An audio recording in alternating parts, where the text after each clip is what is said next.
An old rail line is being reimagined as a new transportation link in Columbus. This week, neighbors share what they want to see from the Linden Green Line as the city builds a new community connector.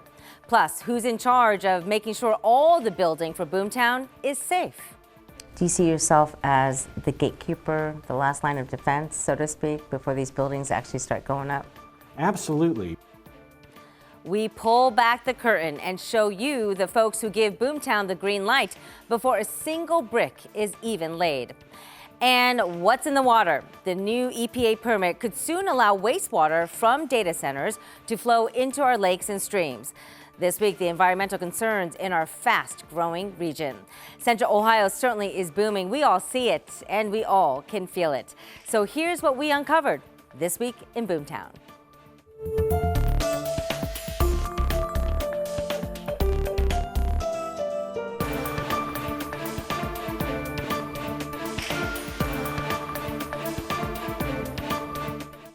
Get ready to lace up. Ohio's largest sneaker and streetwear store is opening a mega store in Columbus.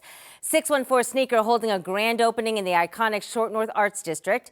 The buy-sell trade sneaker store started 2.5 years ago, then outgrew its original space. Now, more than doubling its size. 2026 certainly off to a running start for many new companies here in Central Ohio. Thanks for joining us for This Week in Boomtown. I'm Angela Ann. Let's get to some headlines right now. There's a new Mediterranean restaurant coming to the Scioto Mile. Take a look at these renderings released this week. The restaurant is called Amara, and it will replace Milestone 229, which closed a year ago. The new owner says Amara is designed to be more than a meal. It's a gathering place for a growing downtown Columbus. For me, Mediterranean brings people together. It feels like something that would work well downtown. We want to be like a staple in downtown. We're not really looking to be trendy or anything like that. We're looking to be timeless and be a part of the community for years to come. Amara will seat 70 people with patio views of the Scioto Mile fountain, and it's set to open this spring. Well, this week, Ohio State cut the ribbon on its new University Hospital Tower. This marks a milestone to meet the growing demand for healthcare in Central Ohio. The tower is OSU's largest facilities project ever, adding more than 800 beds and expanded intensive care and maternity units. After nearly 2 years of construction, the hospital officially opens to patients on February 22nd. And another ribbon cutting this week, this time for the pharmacy tech program at Columbus City Schools.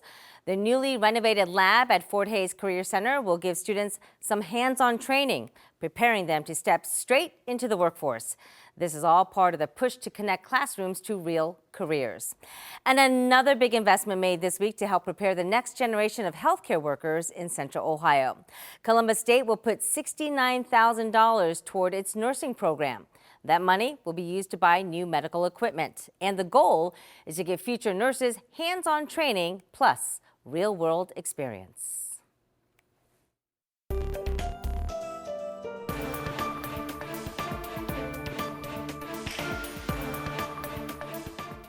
Neighbors weighed in this week on a project to turn an abandoned rail line into a green line for biking, walking, and recreation. So this here is called the Linden Green Line, and it's designed to make getting around easier.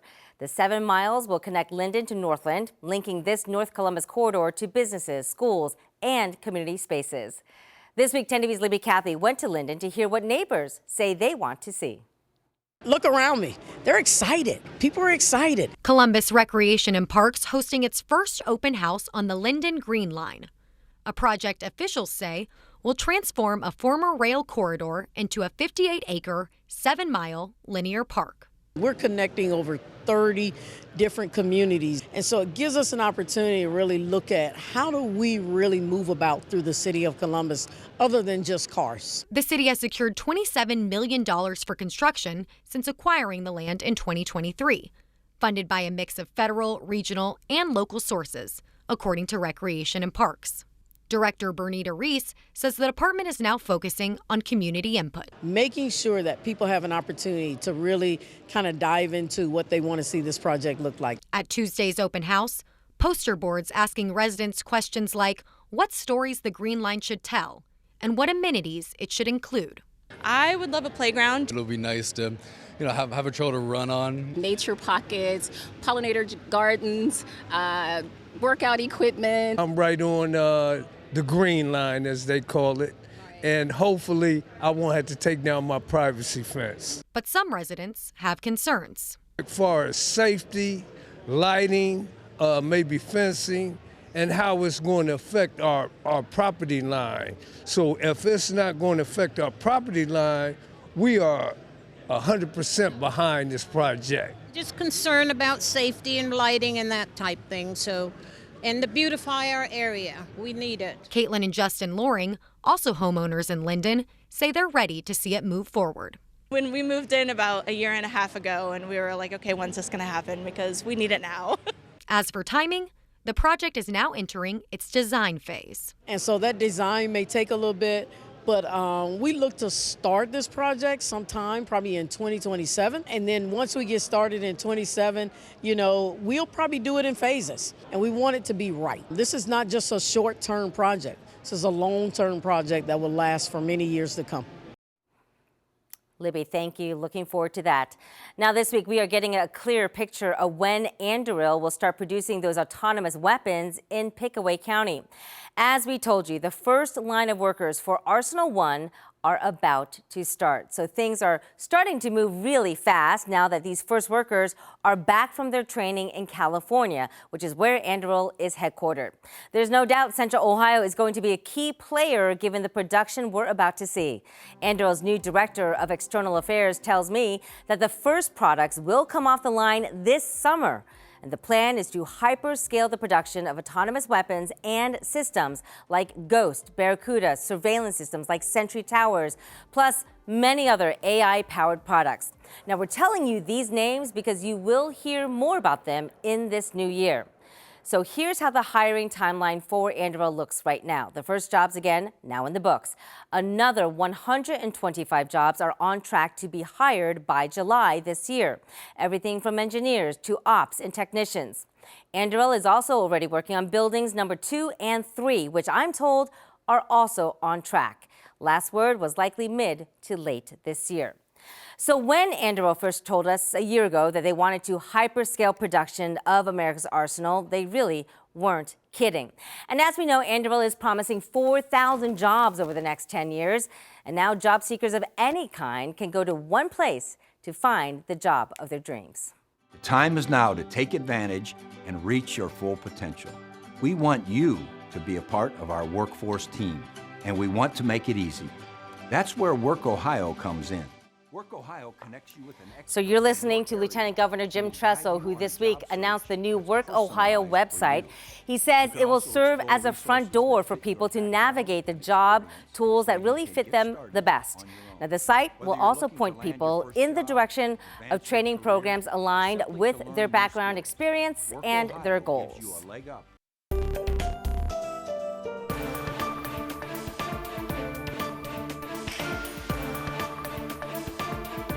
Now, as you look at the Columbus skyline, you can see cranes and new high-rises dotting the landscape. But before a single beam is raised or a brick is even laid, there is a group of people who play a pivotal role, but often overlooked.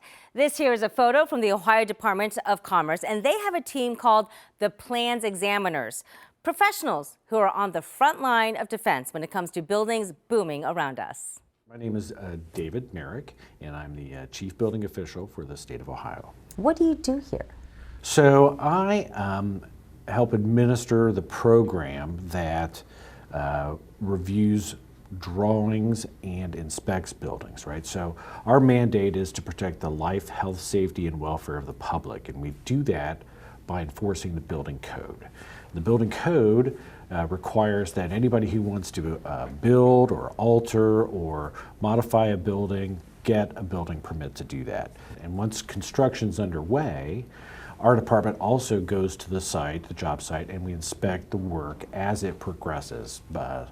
What happens is that they dig a trench and they put in a footer. We have to look at that before they cover it up. They lay cable. We have to look at that before they cover it up. So that's the inspection arm of what we do. So before there's any boom in boomtown, you get to give them the green light to go. Absolutely. And our jurisdiction is, we're in all 88 counties. Every area of the state that doesn't have its own certified building department, we're their building department. We're also the building department for every state-owned property. So things like the State House or the Rife Tower or OSU, any place that the state has a stake in it as an owner, we're the building official for that. So with so much growth that we are seeing in Central Ohio and really beyond, but everything's moving so fast, the buildings are coming so quickly, what concerns then do you have from your perspective with all this growth so quick? So our main concern is what it's always been historically. You know, building codes were born out of tragedy, right? A building burnt down, something collapsed, people got hurt or killed, God forbid. But because of that, design professionals got together and decided that, you know, we have to establish a building code and maintain it. And we've evolved it over time. So it's our role to administer that. So when Boomtown has stories like this city wants to build a data center, and this city wants to expand here, and Andrew is coming, Intel, it all comes through this office first with what they want to put in the ground. If it's in our jurisdiction, you bet it does. In fact, there are some places that are remote that have their own building department, but they don't have the capacity to review a large data center like that. So they sometimes contact us and they farm the work out to us. Do you categorize like, oh, we got another data center, we got like 40 other manufactured homes or whatever? Like, do you ever categorize, like, can you see a trend in what types of applications are coming in? Absolutely.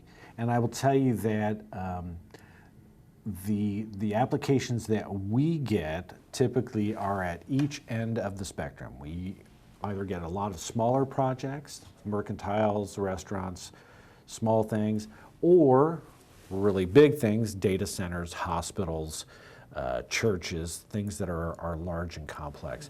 Do you see yourself as the gatekeeper, the last line of defense, so to speak, before these buildings actually start going up? That's the whole reason we have the building code. And in this country, everybody expects to be safe in a building.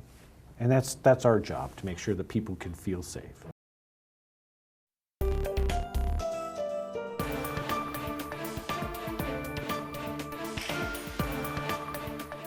From our villages to our cities and the townships in between, data centers are becoming big business in Central Ohio. Industry research shows there are now more than 100 data centers in the region, and that number could grow in the new year as artificial intelligence expands. Data centers bring huge energy demands, and one of the largest in Central Ohio could soon rely on nuclear power. Facebook parent company Meta is building a massive artificial intelligence data center in New Albany called Prometheus. Now you're looking at it there, right, from Drone 10. It's a 1 gigawatt facility and one of the largest in the region. And Meta expects it to come online later this year. To power Prometheus, though, Meta has partnered with nuclear technology company Oklo. Look at these renderings here. They show a nuclear power campus planned for Piketon, that's in southern Ohio. This would be built on more than 200 acres at the former Portsmouth diffusion site, potentially bringing thousands of construction jobs and long-term operations roles. The Piketon mayor says big questions still remain, though, especially around water use. But we get our water out of the aquifer, and that runs basically under the plant. That's why we was fighting the waste disposal cell that they built. I just worry about they're going to use so much water that it will affect not just Piketon. There's a lot of towns and communities that get their water out of the Taze Valley aquifer. Well, Meta will also use nuclear power from TerraPower and Vistra for Prometheus, saying those deals with the three companies add reliable and firm power to the grid. Others also share concerns, though, about the impact of data centers on our region's water. A proposed permit from the Ohio EPA would allow data centers to get rid of wastewater into lakes and streams. 10 TV's Kevin Landers spoke with environmental groups this week, and they tell him they're worried if these permits are granted that the quality of water in Central Ohio will suffer. On average, a single data center uses 500 million gallons of water a day for cooling, according to industry reports. Some of that wastewater could be discharged into Ohio's lakes and streams under a permitting process under review by the Ohio EPA. Environmental groups have concerns about the impact to water quality in rural communities. It's like a small city, the discharge that will come out of these. And that will, if they don't have a sewage treatment plant, that will go into the streams or the river or another body of water. Under the Ohio EPA's proposal, data centers that qualify for the water discharge would get a 5-year permit to release water used to cool down tech components. In a statement to 10 TV, the Ohio EPA said, quote, Ohio EPA does not allow discharges that harm aquatic life, recreation, or human health. Every permit includes strict limits and monitoring requirements to ensure water quality standards are met at the state and federal levels.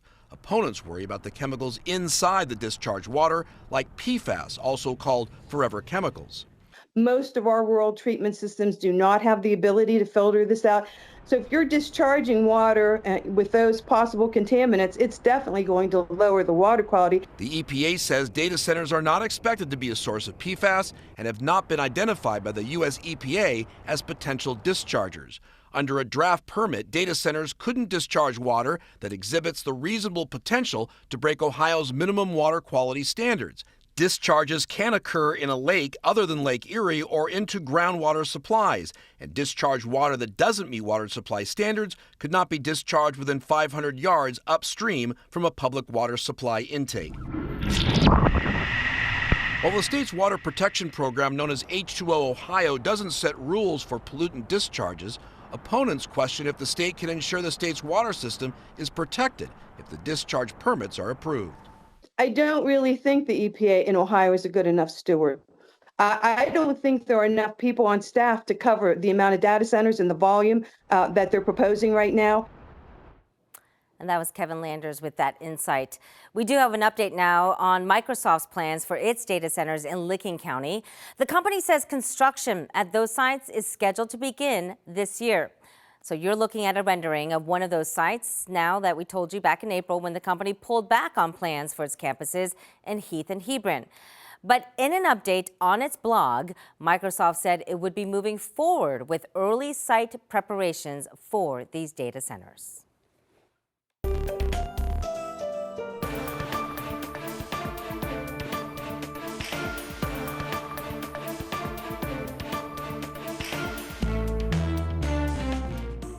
As we wrap up this week in Boomtown, I want you to see this. Have you seen this just yet? Dublin just rolled out the first AI-powered pedestrian lighted crosswalk in Ohio. So look closely. See how that guy walks across and he's being followed just like a spotlight. These are unlike traditional streetlights. They stay on all night, and the system literally lights up as someone walks by, and the light moves with them. Dublin's transportation leader says this is much more efficient and safer. The system has an analytical camera that uses AI technology that can determine whether it's a pedestrian, a person, or a car, or something else, or something just randomly, a dog running across,